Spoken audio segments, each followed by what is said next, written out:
Welcome back to the Scones Tomes Book Club, your monthly invitation to step into the amazing world of books, reading, and all things cozy.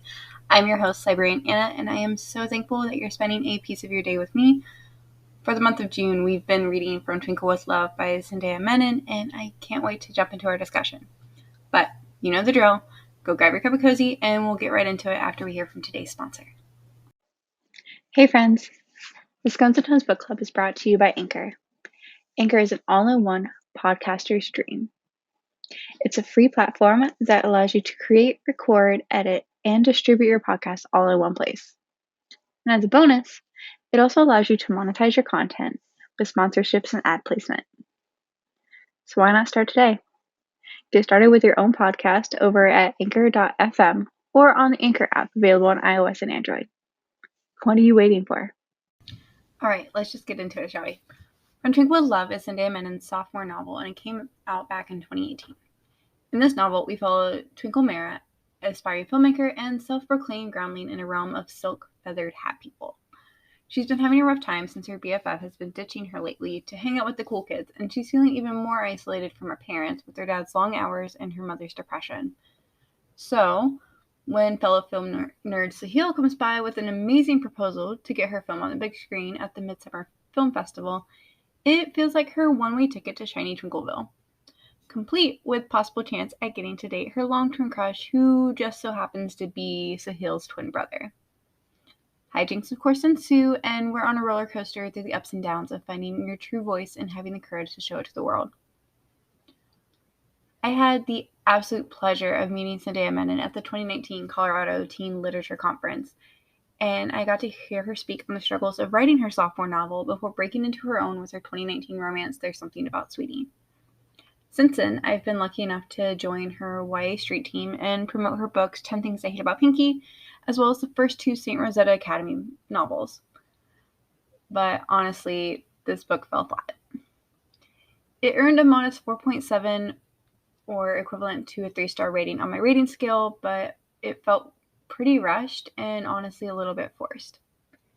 The epistolary format was a really cool touch, but it lost its impact when it was also sprinkled with random clippings from Sahil's text to his friends or these blog posts that we assume, like very obviously, that it's Sahil writing them. They just kind of came out of nowhere.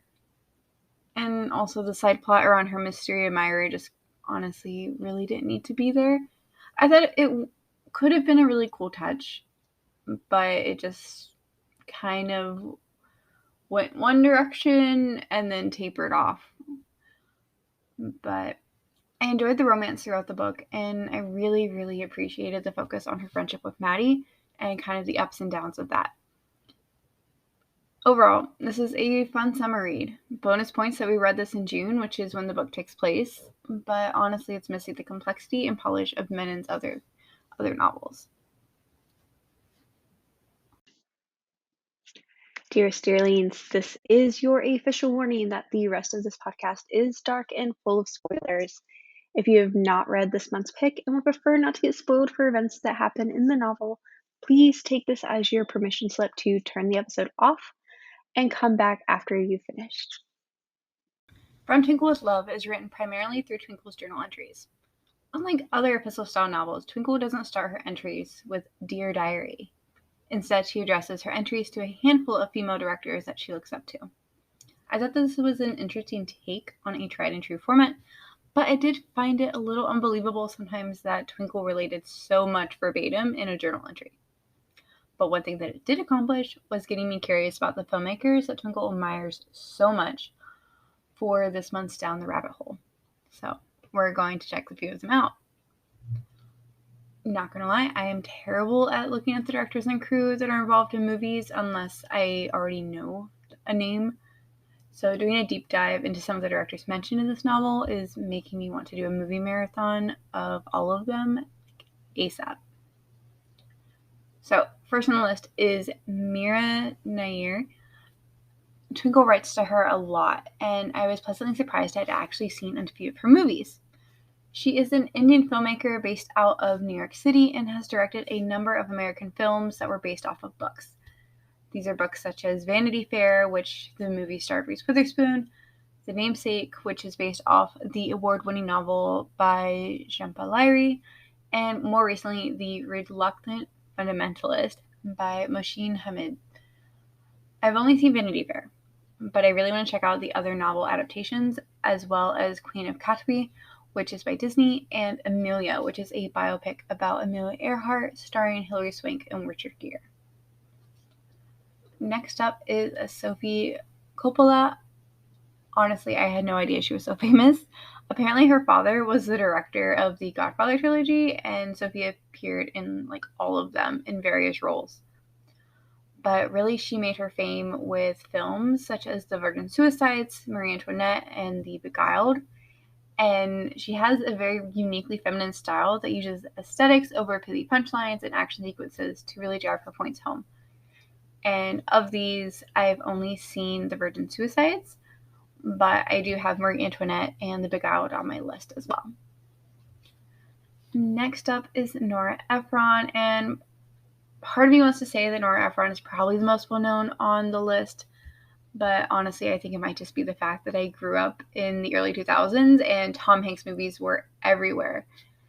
You couldn't watch anything without there being a trailer for a Tom Hanks and Meg Ryan movie, such as You Got Mail or Sleepless in Seattle. But You've Got Mail was always one that was referenced everywhere in the 90s and early 2000s, and I can finally say that I've seen that because I watched it last fall as an adult and absolutely loved it. But, it's one of those ones that you're pretty sure you've seen it because it was everywhere, but you also couldn't say for sure that you had because you can't really remember it. But I've finally seen that. I've also seen Julie and Julia, which is one of my favorite kind of comfort movies. I love Meryl Streep. I thought she did absolutely phenomenal playing Julia Child. And also I love vlogging, so I love that aspect of that movie as well. Again, with other films by Nora Ephron, I don't remember if I've seen them, but they're definitely now on my watch list, which is Sleepless in Seattle, which is a Tom Hanks and Meg Ryan movie, as well as When Harry Met Sally, which I know is one of the most quintessential rom-coms ever, and I'm sure somebody's probably very upset that I haven't seen it, so I am adding those onto my list as well. Nora Ephron is also a well-known writer, and apparently she has a number of essay collections that I'm going to have to check out as well. Okay. Finally, one of the other ones that Twinkle talked about that I wanted to look into was Ava DuVernay. I'm probably butchering that, and I'm so sorry. I was trying to find pronunciation guides for all of the names. But this is probably the one I was most interested in learning about because every time her name came up in the novel, I swore I recognized the name, but I could not place it for whatever reason. Ava directed the most recent adaptation of A Wrinkle in Time that starred Reese Witherspoon, Oprah, and Mindy Kaling. And I have mixed feelings about this movie because as an adaptation of the book, I thought that it had a lot of issues. It kept the essence of the book, but so much was changed, which I really struggled with. But as a standalone film, it was absolutely just amazing. I loved the directorial choices and just the aesthetics of the entire film, and it was amazing. I now have Selma on my watch list, as well as her TV series When They See Us, which is a crime drama miniseries. I think it's on Netflix, about the 1989 Central Park jogger case. All right, let's talk insecurities. So Twinkle, as well as Sahil, are very insecure in their own skin.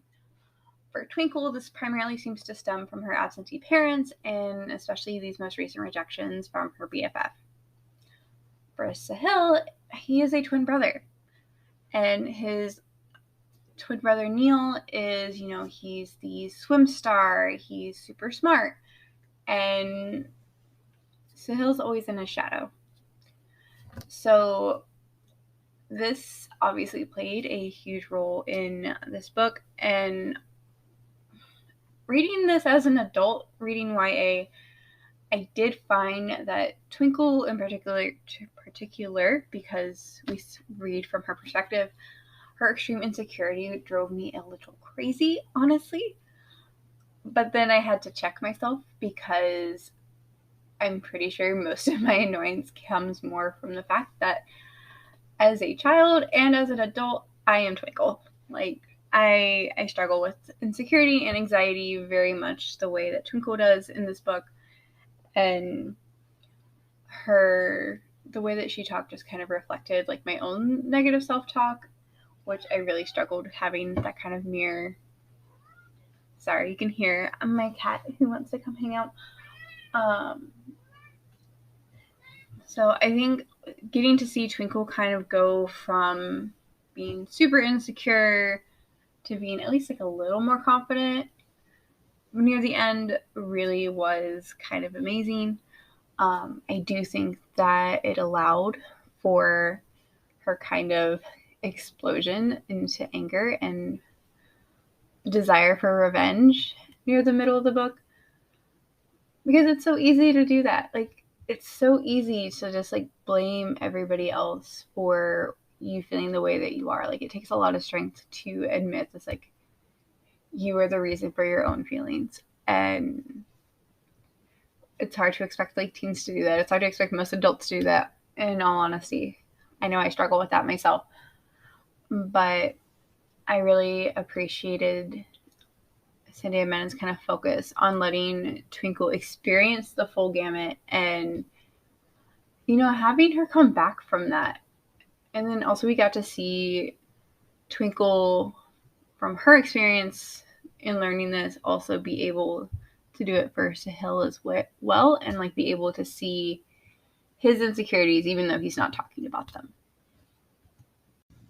A theme throughout the novel is the quest to finally be seen when you've always been on the sidelines. And this is a theme through a lot of YA novels, because during your teen years and early young adult years, that's kind of when you're starting to kind of come into your own, even though you're not fully there yet. But I really appreciated that Sandhya Menon gives us so many different versions of this in the novel. And society tells us that the only way to be seen is to either put yourself like crazy out there with like YouTube channels and Instagrams and like be content creators, or you have to be seen in a relation, like your relation to other people, like in a dating relationship with a boyfriend or a girlfriend, and have your identity kind of become that relationship. And I really liked that Sandhya really didn't do that. So we get to see like Twinkle kind of work with her identity as she is the daughter of immigrant parents, and her daddy is super out there, as she does kind of like American mysticism mixed with her like traditional Indian mysticism as well. But then also like her mother is severely depressed and dealing with a lot of grief after we find out that Twinkle's maternal grandmother passed away after they had moved to the States, and in order for Twinkle to have a better life, and they had never been able to go back to India to at least visit or to bring her grandmother over before she passed away. And so Twinkle's mom has been dealing with a lot of depression, a lot of grief because of that, and it's made Twinkle feel like her mom blames her for that, for them not being able to go back, for not being able to, stay in India in the first place. So we get to see Twinkle kind of get finally seen by her parents. Like, and she admits in the novel that, her father does kind of sort of see her. He may not understand, and he may still like not realize that he's putting too much focus on the kids that he works with at the group home, instead of, his daughter's right here at home waiting for him to come home. But also she gets to have the conversation with her mother and have her mother like really see her after the film. And then her daddy sees her, has always seen her, but even Twinkle struggles with that. And I think that's something too that we always, like, as humans, we have a hard time with, is recognizing when people see us for who we are, especially if it's not the people we want to see us. So like Twinkle wanted, what she called the silk feathered hat people to be able to see her as, she wanted to be. She wanted to be Shiny Twinkle and be a part of their world instead of, realizing that like Maddie sees her, Sahil sees her, and kind of letting them be her own mirror versus, putting a bunch of stock in people who really don't know or don't care that she exists.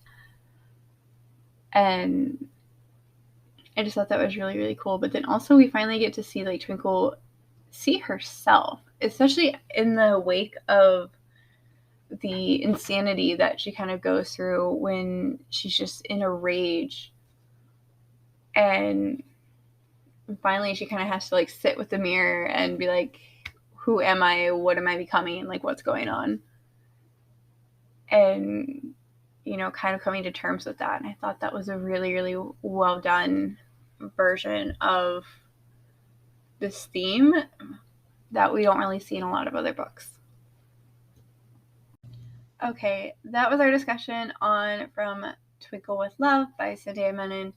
Thank you for bearing with me. This has been a bit of a busy month, so I'm probably not talking at my best tonight.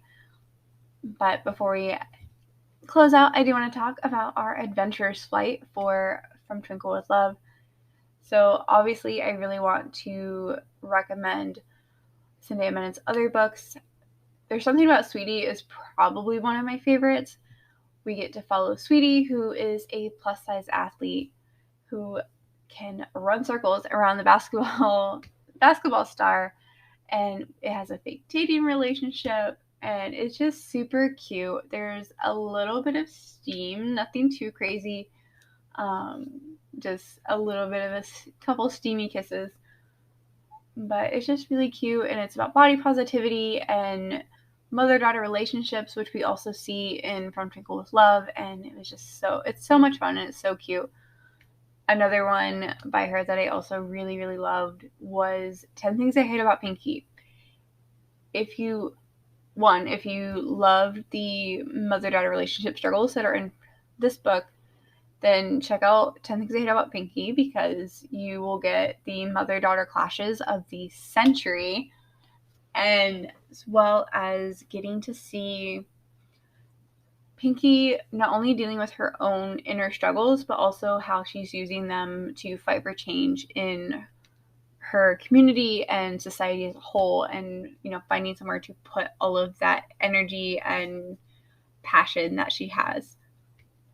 Other books that I want to talk about are Somewhere Only We Know by Maureen Gu. I think this came out in 2019. This is the story of Lucky, a K-pop star, as well as, I think his name is Jack, who is a reporter who has been making some extra money on the side by being a paparazzi. They happen to meet in a hotel, and while Lucky is trying to escape her hotel in search of a cheeseburger, and they end up on this 24-hour whirlwind romance adventure, and we get to see kind of the inside scoop on what it's really like to be somebody in the tabloids, and also to be a star who wants to like have their own life and write their own music, as well as have a life outside of being the brand that they are. And it's just super cute. It's super fun. There's a lot of miscommunication, and again, it only takes place over 24 hours, which is super, super fun. I got to meet Maureen Gu when she came on the spring Fear Streets tour to Tacoma Bookstore a few years back, and hearing her talk about this book was just so much fun. Another one that would be a lot of fun to read after From Twinkle with Love is I'll Be the One by Lila Lee. This book is fantastic. It focuses again on K-pop, but we see, so Sky she can do everything, and she wants to win this K-pop competition, and unfortunately, she is also plus sized, and body positivity is not really something that is in the K-pop industry. There is a very almost like manufactured appearance that K-pop stars are required to follow, and she does not fit into it at all. And it comes up a lot in this book, and it also includes some complex mother-daughter relationships, which is really fun. And we really get to see Sky's creative journey of working towards her goals of singing and dance, like being able to do both competitions, because in this competition you have the singing and you have the dancing portions, and she does it all. And so she's not only competing in just one part of it, she's competing in both. And we really just get to see her go with it. And again, we get to see that creative journey reflect a personal journey, and it is absolutely amazing. I had so much fun with it when I read it. And she has a new book that comes out on Tuesday called Flip the Script, which I'm also really excited to read. And the final book that I have for you today is To All the Boys I Loved Before by Jenny Han. I did not intend for all of my recommendations to be by Korean authors, but here we are. And I also want to recommend the Netflix movie series that this is based off, because it was so cute and so much fun. And if you just really want that kind of like rom-commy vibe, To All the Boys I Loved Before is much more spring than summer, but it's just so cute and so much fun and a little silly, and it takes place in Virginia, North Carolina area, and it's absolutely adorable, and it has the same kind of like adorable vibes that From Twinkle does, as well as if you liked the mystery admirer kind of plot that took the backseat of From Twinkle Love, you might like the fact that To All the Boys Loved Before has accidentally sent love letters from when our protagonist was younger, and she upset her sister, and her sister found the letters and decided to mail them. So hijinks ensue. It's super fun. I think you would really enjoy it if you loved From Twinkle with Love. Now, our next month's pick, so our pick for July, is The Last Mrs. Parrish. And I primarily picked this one because the paperback copy has this amazing like pool scene on it. This woman is like sitting on a dock with this big white sun hat in the water, and it just looks like the perfect midsummer read. And it looks great with my Paper and Glam July bookmark sticking out of it, honestly. But let me read you the publisher's copy, and maybe you'll join us for our chat in July. So it says, Amber Peterson is fed up. She's tired of being a nobody, a plain, invisible woman who blends into the background. She deserves more, a life of money and power like the one blonde-haired, blue-eyed goddess Daphne Parrish takes for granted. To everyone in the exclusive town of Bishop Harbor, Connecticut, Daphne, a socialite and philanthropist, and her real estate mogul husband, Jackson, are a couple straight out of a fairy tale. Blessed with two lovely young daughters, Amber's envy could eat her alive if she didn't have a plan. Amber uses Daphne's compassion to insinuate herself into the family's life, first step in a meticulous scheme to undermine her. Before long, Amber is Daphne's closest confidant, traveling to Europe with the Parrish family and growing closer to Jackson. But a skeleton from Amber's past may ruin everything that she's worked towards. And if discovered, her well-laid plans may fall to pieces. So this was a Reese Witherspoon book club pick a while back, and I've had it on my list ever since. I'm not usually one to go with girl-on-girl hate books. I usually tend to not like them, but this just sounds kind of mysterious, and I just really want to know what happens, and it also kind of sounds like maybe Amber's schemes are going to get uncovered, and I want to see if she gets what's coming to her. So hopefully you will pick it up with me as well, and we will talk about it at the end of July. So I hope you guys had a great day. I hope you guys are having a wonderful summer, and I will talk to you guys next month. Stay cozy.